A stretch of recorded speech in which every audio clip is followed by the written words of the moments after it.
Syarat mutlak untuk memiliki Indonesia merdeka buat selama-lamanya ialah lenyapnya, hancur leburnya imperialisme Inggris, Amerika, Belanda dari benua Asia. Karena itu, marilah kita berjuang mati-matian untuk menyusun negara Indonesia yang merdeka, serta dengan perjuangan mati-matian menghancur leburkan pihak sekutu.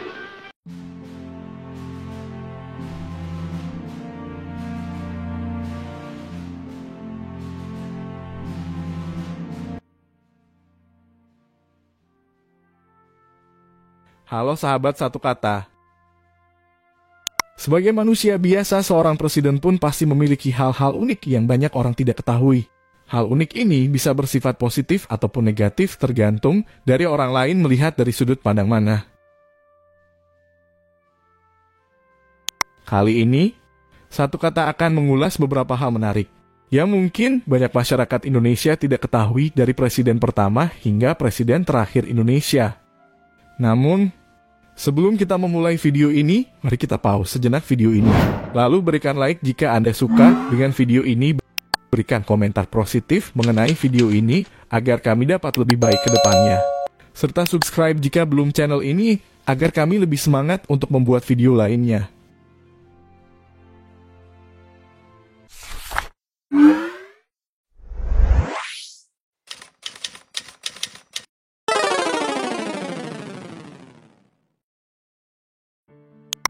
Masuk ke dalam topik kembali. Sebagai manusia biasa, seorang presiden pasti memiliki hal yang sama dengan manusia pada umumnya. Mulai dari rasa sedih, senang, bahagia, sampai galau pun mungkin pernah mereka rasakan. Ternyata, terdapat beberapa hal yang menjadi fakta menarik mengenai presiden pertama Indonesia, yaitu Soekarno yang mungkin belum banyak orang mengetahuinya. Berikut satu kata menyajikan fakta menarik mengenai presiden pertama Indonesia. Pertama, pernah ditolak oleh wanita bernama Gusti Nurul. Raden Ayu Siti Nurul Kamaril Ngasarati Kusumawardhani atau lebih dikenal dengan nama Gusti Nurul adalah seorang putri kerajaan di pemerintahan Mangkunegaran yang lahir di Istana Mangkunegaran pada 17 September 1921. Gusti Nurul merupakan putri tunggal dari Kanjeng Gusti Pangeran Adipati Aryo Mangkunegoro ke-7 dan permaisurinya Gusti Kanjeng Ratu Timur. Kisah sang putri cantik jelita ini bermula ketika usianya menginjak 20 tahun. Pada zaman itu, usia 20 tahun sudah dianggap tua. Namun Gusti Nurul belum juga dipersunting siapapun. Wanita yang dijuluki sebagai De Bloemfontein Mangkunegaran atau kembang dari Mangkunegaran oleh Ratu Belanda ini dianggap hidup melampaui zamannya. Gusti Nurul adalah sosok wanita keraton yang memiliki hobi berbeda dari zamannya kala itu. Gusti Nurul sangat menyukai bermain tenis dan berkuda, bahkan ia juga sangat suka bermain ski as. Padahal di zamannya dahulu, hal ini adalah sesuatu yang masih tabu dilakukan oleh seorang wanita apalagi turunan keraton. Ternyata kecantikan dan kecerdasannya mampu menghipnotis banyak pria. Sepanjang sejarah Indonesia, mungkin hanya satu wanita yang pernah dicintai oleh banyak pria berkelas, yaitu Gusti Nurul. Bagaimana tidak? Wanita tercantik di awal berdirinya Republik Indonesia ini pernah ditaksir oleh Presiden, Perdana Menteri, Komandan TNI AD, dan seorang Sri Sultan sekaligus. Presiden Soekarno, Perdana Menteri Sultan Syahrir, Sultan Hamengkubuwono IX hingga Komandan TNI AD Pangeran Jatikusumo telah dibuat terpesona oleh kecantikan dan keanggunan sang putri keraton. Namun sayang, semua cinta mereka ditolak oleh Gusti Nurul. Gusti Nurul tak hanya anggun dan cantik. Kepandaiannya dalam berbagai hal menjadi daya tarik kuat bagi siapapun yang melihatnya. Hingga para penguasa negeri ini pun bertekuk lutut kepadanya. Gusti Nurul memang tak pernah mendengar langsung ungkapan isi hati Bung Karno. Namun ia mengaku pernah mendengar ungkapan isi hati Bung Karno dari istrinya. Hartini, bahkan Presiden RI pertama ini pernah meminta Basuki Abdullah untuk melukis paras cantik Gusti Nurul untuk dipajang di kamar kerja presiden di Istana Cipanas. Keyakinan perempuan bernama Asri Siti Nurul Kamaril Ngasarati Kusumawardhani bahwa Soekarno menaruh hati padanya diketahui setelah dia menikah. Pada setiap kali bertemu Gusti Nurul, Bung Karno selalu mengatakan, "Wah, aku kalah cepat dengan suamimu." Kedua, 3 kali mengunjungi Vatikan. Bung Karno adalah satu-satunya presiden Indonesia yang berhasil memecahkan rekor bertemu dengan Paus di Vatikan. Dalam waktu 8 tahun, Soekarno melakukan hat-trick berkunjung 3 kali dan disambut oleh Paus yang berbeda. Pada kunjungan pertama, Kardinal Nardone Perdana, Menteri Vatikan waktu itu, ikut mendampingi Paus Pius ke-7 untuk menerima Soekarno selama pertemuan berdurasi 20 menit tersebut. Di Balai Kota, Soekarno disambut Wali Kota Roma, yaitu Wali Kota Rebecini. Sesudah mengunjungi situs peninggalan kota Roma kuno di Fori Imperiali, Soekarno lalu menerima jamuan kenegaraan di Istana Presiden Italia di Quirinale. Penampilan fanfare dari Karabinieri atau kepolisian istana turut menyambut Soekarno. Selama di Roma, Soekarno mengunjungi Piazza Navona, meletakkan karangan bunga di altar para pahlawan di Piazza Venezia, dan melempar koin di air mancur legendaris Fontana Trevi. Soekarno juga mengadakan perjalanan bisnis ke Napoli, Torino, dan Venezia. Di Torino, Presiden Soekarno mengunjungi pabrik mobil Fiat.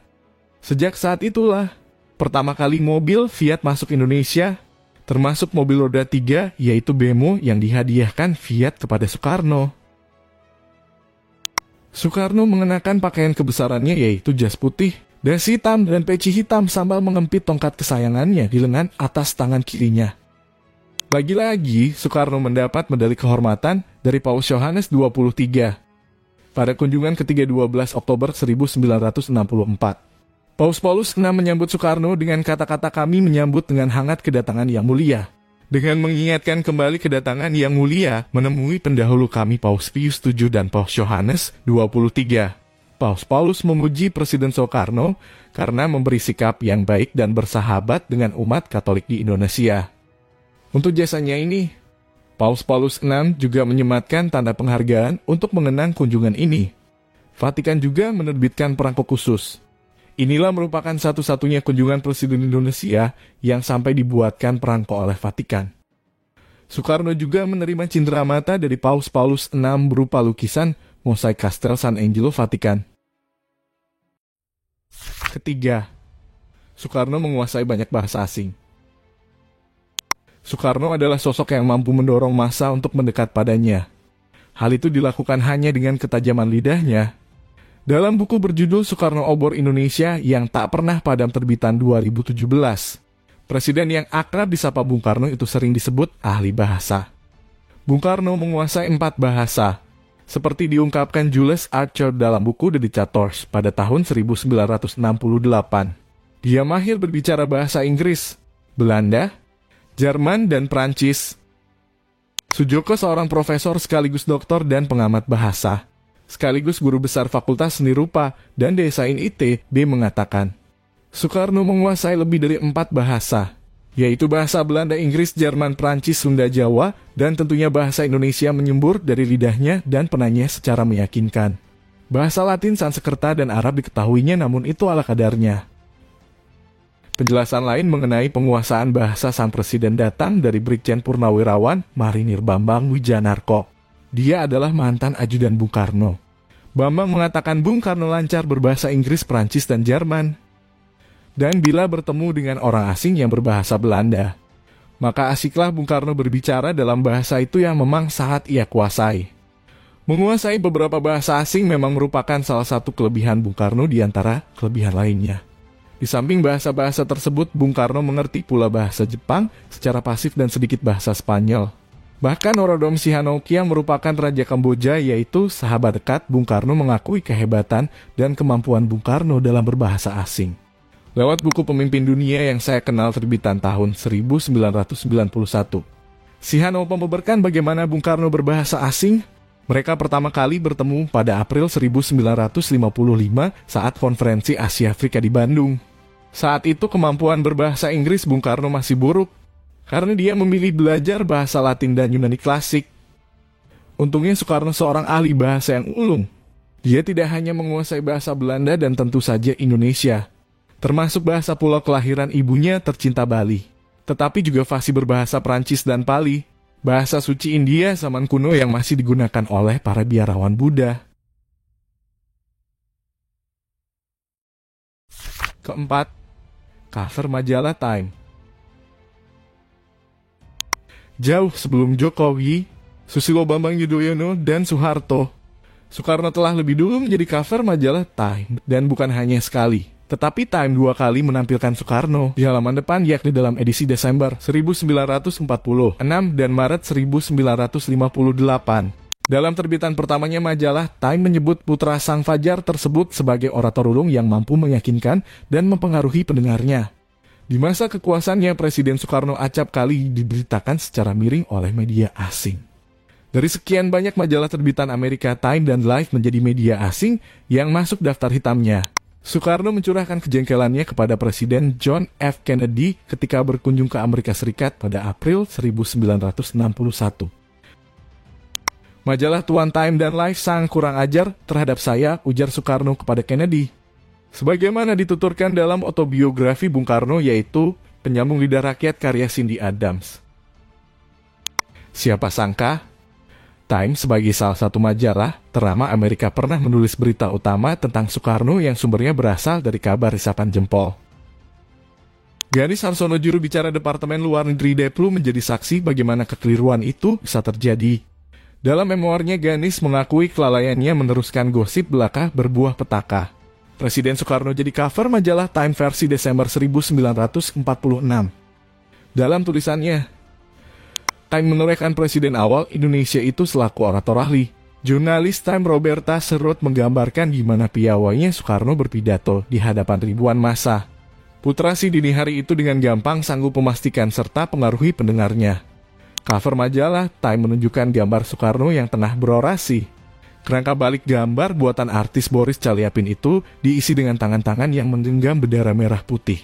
Presiden Soekarno 2 kali jadi cover Time pada versi Maret 1958. Time cetakan 10 Maret itu melukiskan Bung Karno selaku wujud yang keras kepala. Time pula memuat cuplikan Bung Karno yang mengarah memojokkannya. Salah satunya cuplikan yang berkata dirinya selaku penyambung lidah orang Indonesia. Kelima, Palestina lebih penting daripada Indonesia lolos Piala Dunia. Dalam sebuah pidatonya, Presiden Soekarno secara terang-terangan membela Palestina. Selama kemerdekaan bangsa Palestina belum diserahkan kepada orang-orang Palestina, maka selama itulah bangsa Indonesia berdiri menantang penjajahan Israel. Oleh sebab itu, Soekarno memerintahkan agar timnas Indonesia tak jadi bertanding melawan Israel di babak kualifikasi Piala Dunia 1958. Karena hal itu dianggap sama saja mengakui Israel. Indonesia akhirnya mengundurkan diri dari babak kualifikasi Piala Dunia 1958. Presiden Soekarno saat itu juga melarang Israel mengikuti Asian Games 1962 di Jakarta. Indonesia menolak karena tidak punya hubungan diplomatik dengan Israel, dan Indonesia menolak memberikan visa kepada para atlet dan ofisial Israel.